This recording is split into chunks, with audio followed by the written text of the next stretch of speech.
Êxodo capítulo 4, 21. O nome da pregação de hoje é O Deus que endurece corações.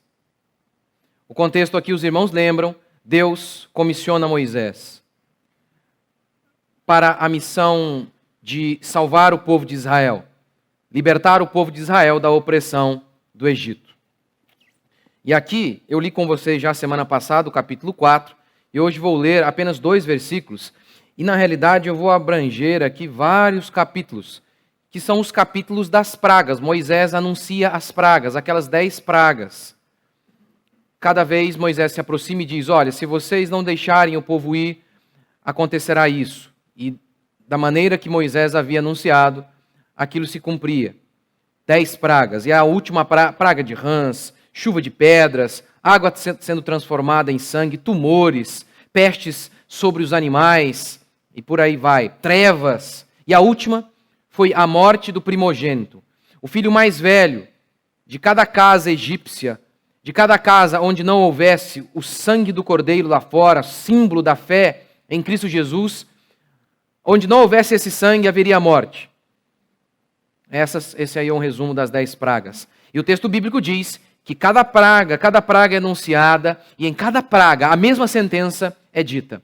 Faraó endureceu o seu coração, ou Deus endureceu o coração de Faraó. As duas expressões são ali paralelas, são ditas várias vezes. Então vamos lá, Êxodo capítulo 4, versículo 21. Deus comissionando Moisés. E o Senhor disse ainda a Moisés, quando voltares ao Egito, tenha cuidado de fazer diante de Faraó todas as maravilhas que tenho posto na tua mão, mas eu lhe endurecerei o coração. Eu vou endurecer o coração de Faraó, e ele não deixará o povo ir.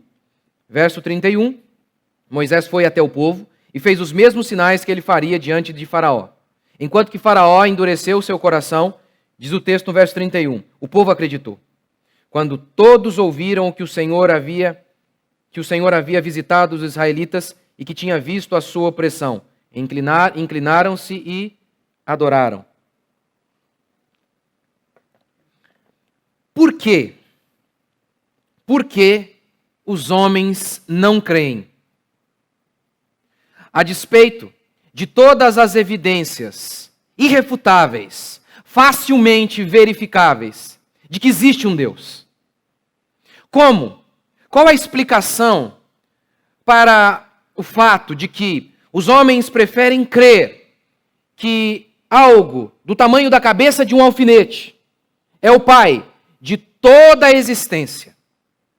Esse organismo do tamanho da cabeça de um alfinete, dizem os evolucionistas, pariu a energia, a matéria, o tempo, o espaço, todas as coisas. E por meio de uma explosão, o caos gerou a ordem, esse universo meticulosamente criado, engenhosamente fabricado, completamente equilibrado, cada parte em seu devido lugar. Se alguma coisinha estivesse fora do eixo, não existiria vida na Terra. Mas tudo isso, extremamente organizado e complexo, veio de uma explosão e de uma substância mínima, pequenininha. Sim, não é apenas que nós descendemos dos primatas, não. A teoria da evolução vai além. Todos nós, toda forma de vida, procedeu de um único organismo, do tamanho da cabeça de um alfinete. Como crer nisso? Ao invés de que um ser infinito em glória, poder, inteligência, criou todas as coisas, um universo inteligente e organizado. Por que eles não creem? Por que não creem na irrefutável fé cristã? A única que tem o seu solo pavimentado com um fato histórico. Todas as religiões e filosofias são baseadas em ideias. A fé cristã é baseada em um fato facilmente verificável e logicamente verificável. Jesus é um personagem histórico. Tácito, historiador romano que detestava os cristãos, os chamavam de peste. Essa praga está se desenvolvendo mais e mais. Tácito descreve Jesus Cristo morto sob Pôncio Pilatos e os judeus que alegavam que ele ressuscitou. Tácito não acreditava, mas ao relatar isso, Tácito está confirmando que Jesus existiu e que os seus discípulos diziam que ele ressuscitou. E aí vem o argumento irrefutável da fé cristã. Os discípulos viram Jesus morto na sexta-feira e ressurreto no domingo, e eles saíram testemunhando isso. Foram mortos, decapitados, cerrados ao meio, torturados, apedrejados, jogados em fornalhas. E mesmo assim, eles mantiveram o testemunho. Se vocês mantiverem o testemunho, vocês serão decapitados e mortos. Eles disseram, pode me matar.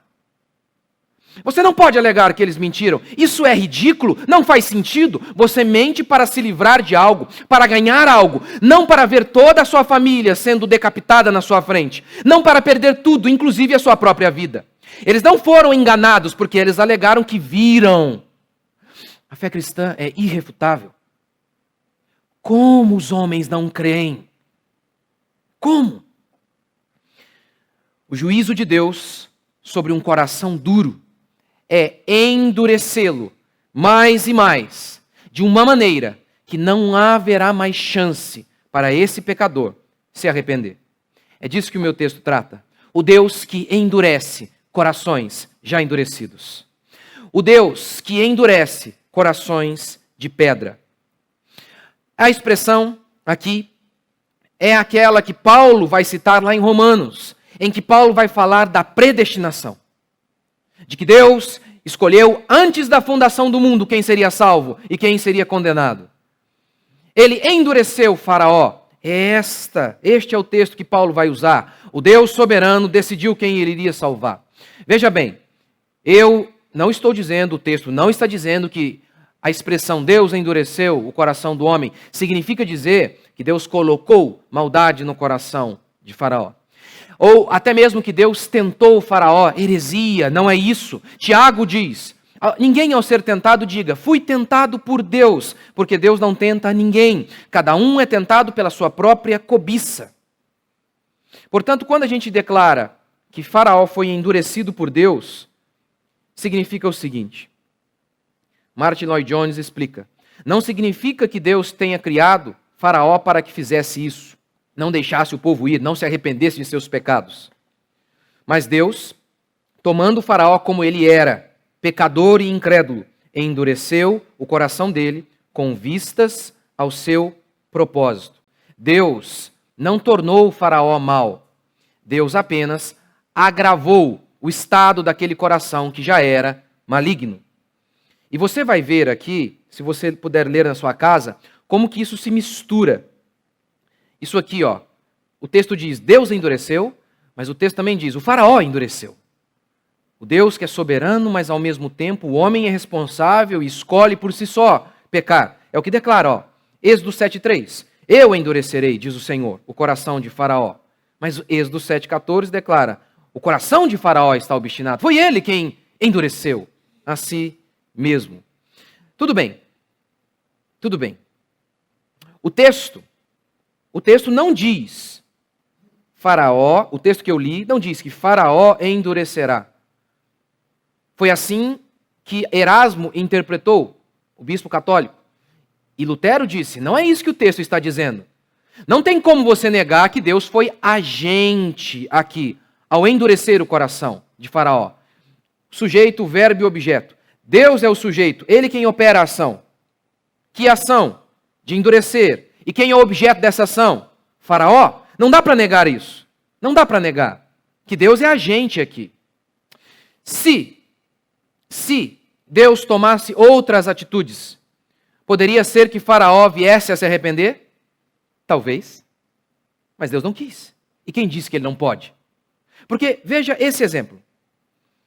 Ai de ti, Corazim, ai de ti, Betsaida, porque se em Tiro e em Sidom se tivessem operado os milagres que em vós se fizeram, há muito que elas se teriam arrependido com pano de saco e cinza.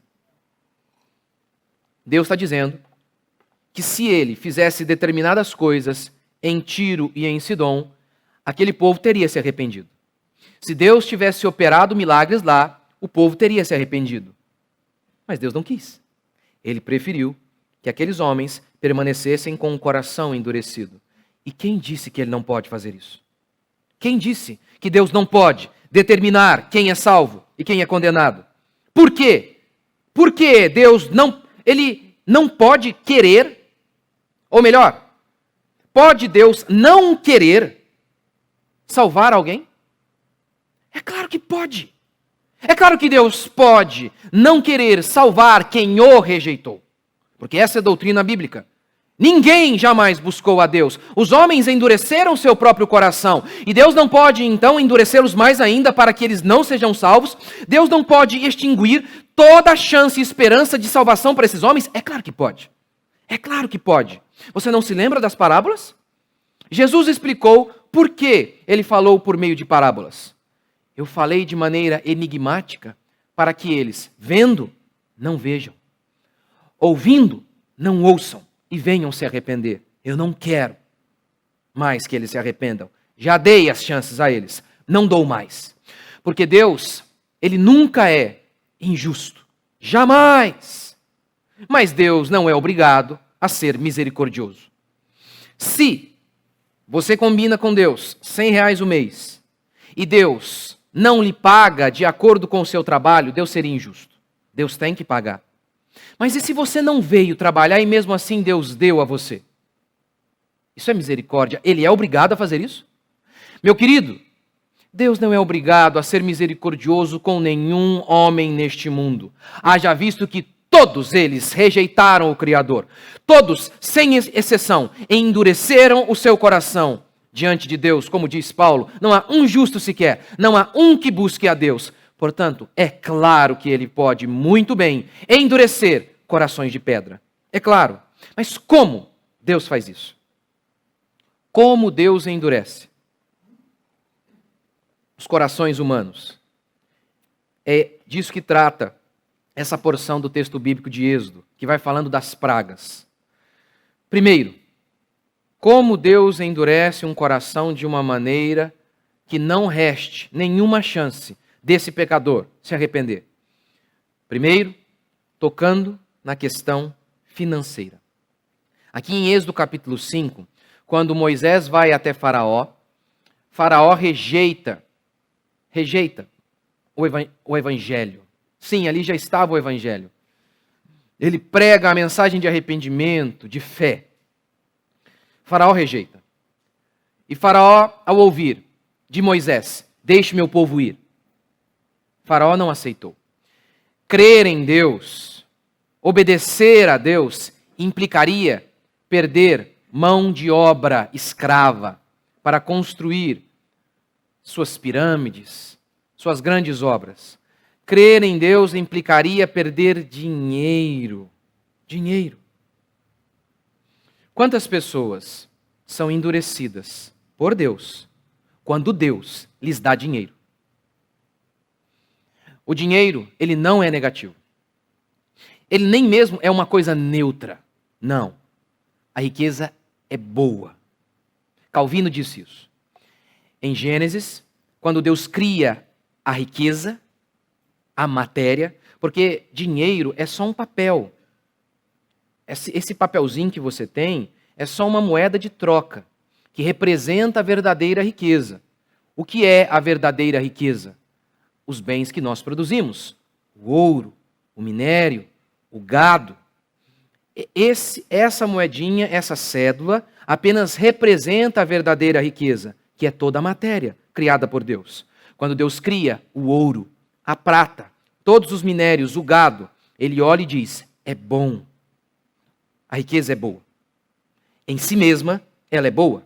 Assim como, por exemplo, não dizemos que uma mulher adúltera, que uma mulher é má. A mulher é uma coisa boa, mas ela pode servir de desgraça para um homem, mas ela é essencialmente boa. Deus fez o ser humano, e o ser humano, quando Deus criou o ser humano, ele disse, é muito bom. Mas ele pode servir de desgraça para seus semelhantes. O mesmo se dá em relação ao dinheiro. Ele não é essencialmente negativo. Entretanto, Deus pode fazer alguém próspero, Deus pode dar dinheiro a alguém como juízo, para que essa pessoa se endureça de tal maneira que não tenha chance de arrependimento. Por isso um ditado antigo declara, Quando os deuses querem nos destruir, eles nos dão 40 anos de prosperidade. Você se lembra que Jesus disse que poucos ricos entrariam no reino dos céus? Por quê? A riqueza pode ser um fator de endurecimento. Mas quem torna os homens ricos? Deus. Tiago diz, toda boa dádiva vem de Deus. Deus faz cair a chuva sobre maus e bons. Provérbios declara que o rico e o pobre se encontram. Ambos foram feitos por Deus. Deus é quem concede riquezas. O diabo não tem nada, ele não é dono de nada. Deus é o dono de todo o ouro e toda a prata, declara a Escritura. Ele é quem dá as coisas e as riquezas aos homens. Mesmo assim, poucos ricos entrarão no reino dos céus. Por quê? Você se lembra do Salmo 73? No Salmo 73, o cristão, o servo de Deus, o crente, está em crise por conta dos ricos. E ele vai descrevendo os ricos. Por conta do dinheiro, os ricos, eles não têm desconforto algum. Eles não têm os infortúnios que nós temos. Por exemplo, se você está em uma casa e tem algum problema na casa, algum defeito, na maioria das vezes o que você faz? Tem uma goteira ali que não resolve. O que o pobre faz? Ele acostuma. O rico muda. É assim. É assim que nós fazemos. Por exemplo, se o seu carro está começando a fazer um barulhinho por conta do uso, o que você faz? Aumenta o som. Os ricos trocam de carro. Eles não têm nenhum desconforto. Se a roupa não cai tão bem no pobre, o que acontece? Ele usa. Os ricos não têm desconforto. Os ricos não precisam passar humilhações no SUS, onde o médico trata você como um animal. Ele não precisa disso. A maioria deles. Eles não precisam. Eles não precisam, diz o salmista. Eles falam com arrogância. Falam com arrogância. E por isso, afrontam a Deus. Porque não tem desconforto. Eles não possuem dificuldades. Porque o dinheiro compra tudo, como disse Nelson Rodrigues. Compra até amor verdadeiro. Compra mesmo. As pessoas dizem que não. Compra sim. Claro que compra, gente. Ah, não? Você acha que não?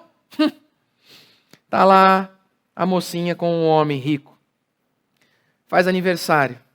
O cara chega com um diamante de 10 mil. Duvido que não apaixona. Depois, o homem olha e fala: amor, vamos jantar na França? Que isso, gente? Quem não apaixona por um cara desse? E o pobre? E o pobre? Ele rala. Ele sofre. Ele aguenta humilhações. O rico não. O rico não tem desconforto.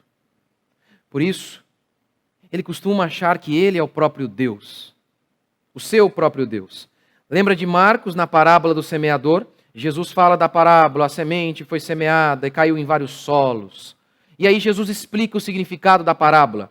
Especificamente aqui, a semente caiu entre os espinhos. Os outros, os semeados entre os espinhos, são os que ouvem a palavra, mas os cuidados do mundo, a fascinação da riqueza e as demais ambições, concorrendo, sufocam a palavra, ficando ela infrutífera. A fascinação da riqueza, as ambições, endurecem o coração dos homens. Porque, olha lá o pessoal, esses artistas famosos aí. O pessoal mostra um antes e um depois deles. Você já viu? E aí todo mundo sabe que não existe pessoa feia, só existe gente pobre. Não é? Você viu aquela Anitta antes? Eu não lembro uma pessoa que eu vi esses dias aí. Pô, você põe tudo hoje, põe, bota, tira tudo. E o pobre? Ele faz o quê, gente? Ele aceita. Fazer o quê? E fica esperando a glória eterna, onde o corpo será de glória. É isso. Os ímpios não, eles têm tudo. Você se lembra quando Jesus fala daquele homem rico? Ele estava fazendo grandes obras, os seus celeiros não cabiam. Não eram o bastante para armazenar toda a sua colheita. Ele estava no auge, tudo que ele colocava a mão dava certo. Então, diz o texto bíblico que esse homem rico fala consigo. Claro! É claro! Ele não fala com Deus ou com os outros. Os ricos costumam ouvir apenas a própria voz. Eles amam a si mesmos. E ele então diz consigo, diz para si: olha o tanto de bens que eu tenho. Descansa, regala-te. Você tem bens para muitos anos. E então o texto bíblico declara que Deus lhe diz: louco! Essa noite te pedirão a tua alma e o que tens preparado para quem será? Sim, a prosperidade pode fazer com que você se esqueça de Deus. Deus disse isso para Israel. Israel estava no Egito, escravo. Deus disse: vocês vão entrar numa terra que mana leite e mel. Lá, não se esqueçam de mim. No dia da prosperidade, não se esqueçam de mim. Quando os homens se esquecem de Deus, Deus pode fazê-los prósperos de tal maneira que eles nunca mais recuperem a memória e estejam condenados por toda a eternidade. A prosperidade, em alguns casos, pode significar apenas Deus engordando o porco para o abate.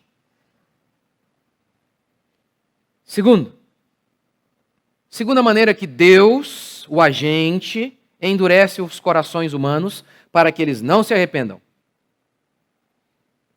Sinais dos falsos mestres. Pastor, você acha que uma macumba pode funcionar? Teologicamente, biblicamente, pode. Pode acontecer. Você acha que é possível que uma pessoa ore a um ídolo, ore a Maria, que aconteça um milagre? Biblicamente, pode. Moisés se aproxima de Faraó e o primeiro milagre a ser realizado é transformar o cajado em cobra. E, pasmem, o texto bíblico diz que os magos de Faraó, os macumbeiros da época, fizeram o mesmo. Moisés faz o segundo milagre, transformar água em sangue. Os magos o imitam. Moisés faz o terceiro milagre. Ele ora e rãs surgem. O texto bíblico diz que os magos de Faraó fazem o mesmo. E por isso, Êxodo 7:22 declara: porém os magos do Egito fizeram também o mesmo com as suas ciências ocultas, de maneira que o coração de Faraó se endureceu. Por que eu devo crer no seu Deus, Moisés, se os meus deuses fazem o mesmo? Por quê? Você se lembra de Deuteronômio? Quando um profeta ou sonhador se levantar no meio de ti e te anunciar um sinal ou prodígio, e suceder o tal sinal ou prodígio de que te houver falado, e disser: vamos após outros deuses que não conheceste, sirvamo-nos. Não ouvirás as palavras desse profeta ou sonhador, porquanto o Senhor vosso Deus os prova. Quando o falso profeta anunciar um milagre e cumprir o milagre. O texto diz: o Senhor está vos provando. Quando uma pessoa não quer Deus, mas quer resolver os seus problemas, o que ela faz? Ela costuma entrar em uma boa igreja evangélica moderna. Pessoas que não querem Deus são fascinadas por grande parte das igrejas evangélicas modernas, que não oferecem nada do evangelho. Nada. E aí, ela vai a uma igreja dessa. E se o pastor revela a capivara dela todinha lá? E se o falso pastor declara algo e acontece? E aí, pastor? Isso é evidência de que é de Deus? Não. Pode ser apenas o juízo de Deus sobre pessoas que não querem Deus, que querem apenas usar Deus para resolver seus problemas, mas não possuem fé verdadeira. Não possuem fé verdadeira. Isso, a concretização desses milagres por meio dos falsos, é apenas o juízo de Deus. Porque se uma mulher, um homem, vai a uma igreja dessa e o pastor começa: eis que te digo, irmão, e fala um monte de besteira, isso é uma esperança para que ela saia dali e procure uma igreja verdadeira. Mas não. Quando Deus quer julgar essa pessoa, Deus permite que aquele pilantra acerte tudo. Para que então, dessa maneira, aquela pessoa continue com o coração endurecido e se mantenha naquela falsa igreja e assim não venha a ser salva. A pior coisa que pode acontecer a você é procurar uma falsa religião, um falso pastor e milagres acontecerem ali. Terceira maneira que Deus endurece o coração dos homens. Por meio de seus juízos. Diante de cada praga, a mesma nota é tocada, a mesma canção é entoada. Faraó endureceu seu coração. Deus endureceu o coração de Faraó.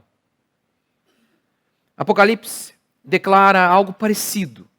Ao invés de pragas, trombetas anunciam pestes, sofrimentos sobre os homens. Depois de vários sofrimentos, de várias pragas, o texto declara: por causa de sua agonia e de suas feridas, blasfemaram contra o Deus do céu e não se arrependeram.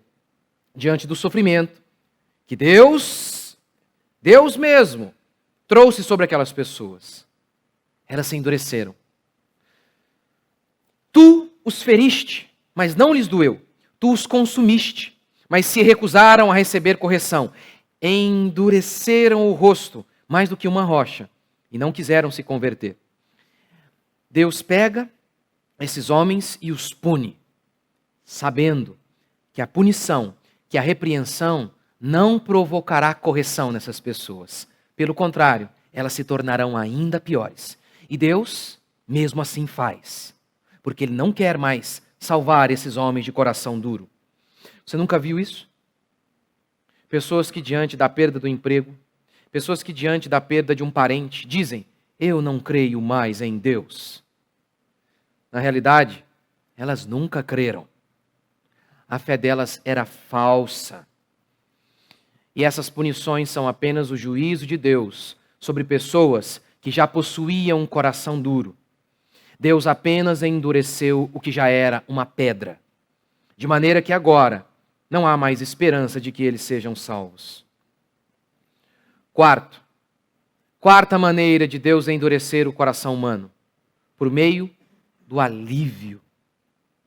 Praga de rãs, chuva de pedras, praga de moscas, praga de gafanhotos. Sempre que essas pragas vieram, Faraó foi até Moisés e disse: Moisés, ore a Deus, Moisés, peça a Deus que me livre. E em um momento ele chegou até a dizer assim: eu pequei. Oh, como isso acontece, não? Quando alguém perde o emprego, quando alguém está em uma situação de crise e essa pessoa não quer Deus. Oh, mas ela vem aqui em pranto, chega até a dizer: eu pequei.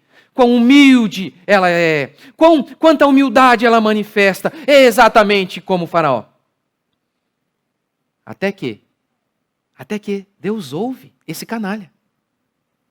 Deus olha o coração e Deus vê, é um safado. E eu vou ouvir a oração desse safado. E ao ouvir a oração desse pilantra, eu estou o destruindo. Por quê? Olha o que diz o texto. Vendo, porém, Faraó que havia alívio, continuou de coração endurecido.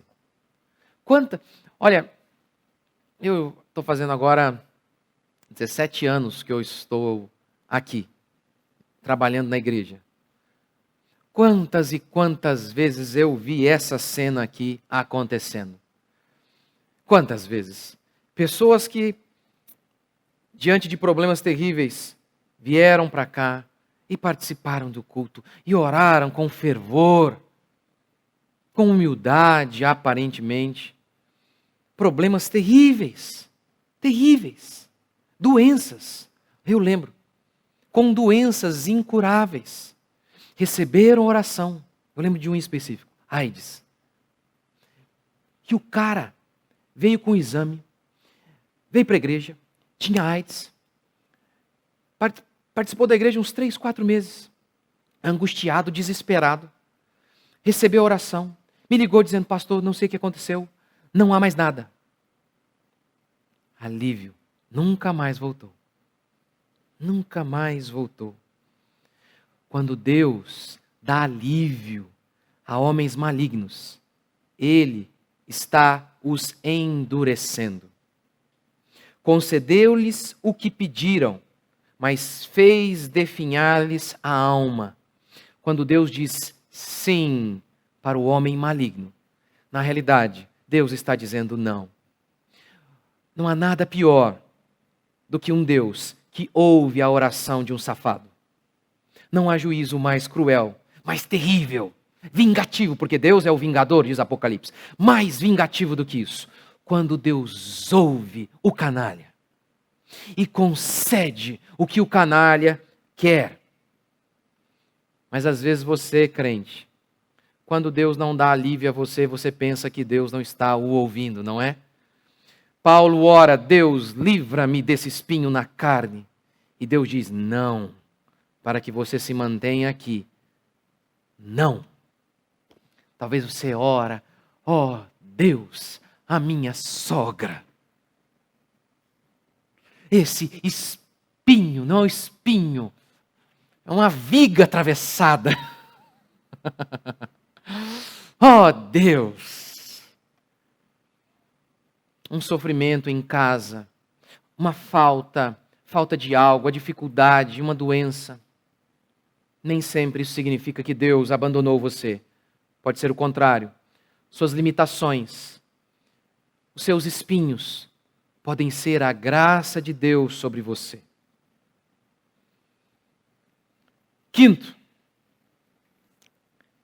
Quinta maneira que Deus endurece o coração dos homens, por meio dos milagres dos profetas de Deus. Até ali, algumas pragas, até a praga das rãs, os magos conseguiram imitar os falsos, o verdadeiro profeta Moisés. Ele conseguiu fazer. Mas diz o texto bíblico que a partir dali eles não conseguiram acompanhar Moisés. A ponto de os próprios magos falarem para Faraó, isto é o dedo de Deus. É quando o macumbeiro fala, não, aquela religião é verdadeira. É isso. Você imagina isso? Que testemunho? O testemunho do concorrente? Não, isso é o dedo de Deus, diz o texto. Eu pergunto, como Faraó pôde não crer, vendo todos aqueles milagres? Durante muito tempo, não me parecia lógico o evento da ressurreição. Aquilo que circundava a ressurreição. Lembra? Jesus foi enterrado, ou melhor, foi colocado em um sepulcro. Uma pedra foi rolada para fechar. Soldados romanos foram colocados ali para vigiar o corpo. Diz o texto bíblico que os soldados viram Jesus ressuscitar. Foram testemunhas. Saíram dali e foram falar com os líderes judeus que haviam crucificado Jesus. E disseram, ele ressuscitou. Sabe o que o texto diz? Que os líderes judeus subornaram os guardas para mentir, alegando que os judeus haviam roubado o corpo de Jesus enquanto os soldados dormiam. O texto bíblico não diz que os judeus não acreditaram, que os sacerdotes, que os líderes judeus não acreditaram no relato dos soldados. O texto diz que eles ouviram a mensagem, entenderam que Jesus ressuscitara e mesmo assim disseram, toma aqui esse dinheiro, cala a boca, mente. Eu tive grande problema com esse texto. Não me parece racional isso. Como assim alguém diante de uma ressurreição, um fato irrefutável desse, alguém insiste em continuar no pecado? Isso não faz sentido. É um relato que me parece muito estranho e fictício. Fazer com que um homem não creia, mesmo vendo um milagre, é um milagre que só Deus pode operar. E Deus faz isso. Embora João 12. E embora tivesse feito tantos sinais na sua presença, não creram. Como? Jesus cura um leproso. Ele toca no leproso e instantaneamente a pele dele se transforma como de um bebê. Lázaro, morto há 4 dias, todos o conheciam. 4 dias. Um cego de nascença. A multiplicação dos pães. Paralíticos. Como não creram? Embora tivesse feito tantos sinais na sua presença, não creram nele. Para se cumprir a palavra do profeta Isaías, que diz: quem creu em nossa pregação? A quem foi revelado o braço do Senhor? Por isso não podiam crer. Por que não podiam crer? Ele vai explicar. Porque Isaías disse ainda: cegou-lhes os olhos e endureceu-lhes o coração, para que não vejam com os olhos, nem entendam com o coração, e se convertam e sejam por mim curados. Eles vão ver, mas não vão enxergar. Eles vão ver o milagre, mas não vão crer. Pelo contrário, isso acarretará mais juízo sobre eles. Mais e mais. Como o homem pode não crer? Não há polêmica, gente. Não há dificuldade em crer que um mundo organizado como este, que um relógio extremamente engenhoso, tem um relojoeiro por trás dele. Não há complexidade nisso. Aristóteles chamava do princípio primordial, o motor que criou todas as coisas. Não dá para não supor, ao olhar para a criação, que existe um Criador. Não dá. Não dá para entender como os homens rejeitam a fé cristã, baseada em um evento histórico, morte e ressurreição de Jesus, confirmado pelo testemunho dos apóstolos, que perderam tudo. É uma questão de lógica, um testemunho irrefutável. Irrefutável. Tente acusar os discípulos, tente diminuir essas testemunhas. Não dá para fazer isso. Não dá para desconstruir o testemunho dos discípulos. Explique-me então, diante de tamanhas evidências, por que o homem não crê? Romanos 1 explica. Por haverem desprezado o conhecimento de Deus, Deus os entregou a uma disposição mental reprovável para praticarem coisas inconvenientes. Por rejeitarem a Deus, Deus os entregou a uma mente tola, estúpida, para não enxergar o que está na cara. Não enxergar o que está na cara. Porque não quiseram ver. Deus furou seus olhos. Mas você notou que diante das mesmas circunstâncias, vários creram? O texto bíblico diz que até dentre alguns gentios, alguns egípcios, houve fé. Quando Moisés disse: amanhã vai cair chuva de pedra, o texto bíblico diz: aqueles que temeram ao Senhor guardaram seu gado. E havia pessoas assim entre os egípcios. Uns creram diante das mesmas circunstâncias, outros rejeitaram. Qual a explicação para isso? Que Jó, por exemplo, passou algo muito parecido com o que esses homens passaram.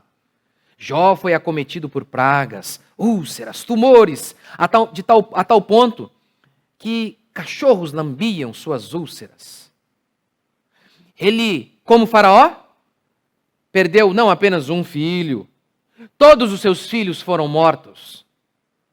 Seus bens, os gados, o gado do povo egípcio foi afetado.